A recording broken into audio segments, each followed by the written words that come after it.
Welcome guys. यदि आपको या आपके परिवार में किसी को भी जॉइंट्स पेन रहते हैं लगातार शरीर में, तो उसके लिए कुछ सूक्ष्म एक्सरसाइज हैं। और एज भी अगर ज़्यादा है 60-70 प्लस, तो उन लोगों के लिए ये सारी एक्सरसाइज हैं। इनको जो है दोहरा सकते हैं। हाथ को सीधा सामने रखेंगे और 10 बार इस तरह से पंजों करेंगे, फिर 10 बार इस तरह से अपने मन में काउंटिंग करते रहेंगे। और ये कलाई को एंटी क्लॉकवाइज 10-10 बार घुमाना है। फिर हाथों को इस तरह से रोटेट करना है 10-10 बार आएंगे हम। और हथेली को इस तरह से इधर भी 10 बार इस तरह से, 10 बार इस तरह से। और फिर कलाई को भी 10-10 बार घुमाएंगे। फिर उसी तरह से यहाँ पे भी गोल गोल गोला बनाएंगे हाथ से, क्लॉकवाइज एंटी क्लॉकवाइज। और फिर हम हाथों को यहाँ ले आएंगे और फिर क्लॉकवाइज इस तरह से और एंटी क्लॉकवाइज दोनों तरफ जो है हम यहाँ पे भी 10-10 बार काउंटिंग करके इसको घुमाएंगे। उसके बाद अब जो ज़्यादा बुजुर्ग हैं वो धीरे धीरे करें, इस तरह से हाथ रख करके और इस तरह से साइड में लाएंगे। यहाँ से आपकी गर्दन की स्टेपनेस, शोल्डर की स्टेपनेस ये जो है ठीक हो जाएगी और धीरे धीरे जो है पेन में रिलीफ मिलना शुरू हो जाएगा।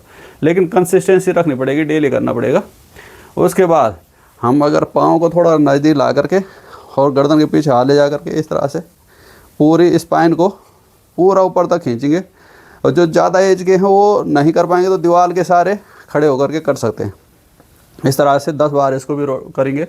उसके बाद हम जो है लोअर जॉइंट्स के लिए आ जाएंगे। तो कमर के लिए सिंपल जो करते हैं अक्सर इस तरह से क्लॉकवाइज और एंटी क्लॉकवाइज दोनों तरफ 10-10 बार इसको भी घुमाएंगे। और उसके बाद घुटनों के लिए इस तरह से थोड़ा झुक करके और 10 बार इस तरह से और 10 बार इस तरह से। उसके बाद है नीचे वाले पोर्शन के लिए थोड़ा सा हल्का फासला करके इस तरह से ये 10-10 बार इसको भी करेंगे। और फिर एक पाँव आगे रख के 10 बार केवल उंगलियों के लिए।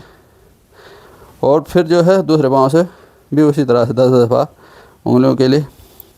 और उसके बाद जो है हम अगर जो थोड़ा कम एज के हैं बैलेंस बना सकते हैं तो पाँव को इस तरह से ले करके 90 डिग्री में और केवल नीचे वाला पोर्शन घुमाना है। ये इस तरह से 10-10 बार जो है क्लॉकवाइज एंटी क्लॉकवाइज। और फिर पूरा जैसे हाथ घुमा रहे थे हम राउंड में 10 बार इस तरह से और 10 ही बार दूसरी तरफ से। उसी तरह से दूसरे पाँव से भी हम 90 डिग्री में लाएंगे और फिर नीचे का पोर्शन 10 बार और फिर ऊपर वाला पोर्शन इसी तरह से 10-10 बार क्लॉकवाइज एंटी क्लॉकवाइज। उसके बाद जो है गर्दन के लिए सिंपल सा हम क्लॉकवाइज एंटी क्लॉकवाइज घुमाएंगे इस तरह से धीरे धीरे।